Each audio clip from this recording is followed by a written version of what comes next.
Hi, everybody. Welcome to the week of September 27th through the 30th. I hope you have a nice 3-day weekend so you get a chance to do some things that you would like. So this week, we're going to move on to chapter 3 from chapter 2.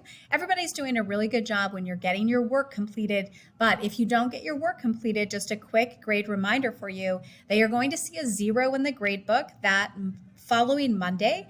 You can make that work up, but there is going to end up being a cutoff. So you want to make sure that you're on the ball with that.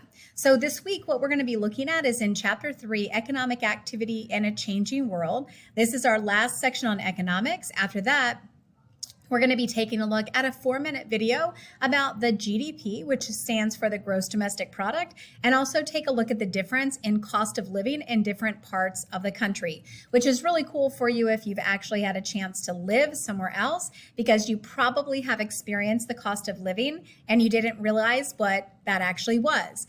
At the end, we're going to get started with role plays. So role plays are something that are very often associated with DECA, but really a role play skill is going to be a problem-solving skill and more like an interview skill. So whether you're going to compete in DECA or not, we are going to be doing some practice. This role play practice is going to show you a video to get you started, and then it's also going to give you kind of a practice session, so that a micro practice session, so that you can get some feedback from me and make sure that we're moving in the right direction. If you guys have any question for me, please make sure that you reach out. I'm happy to help. Take care.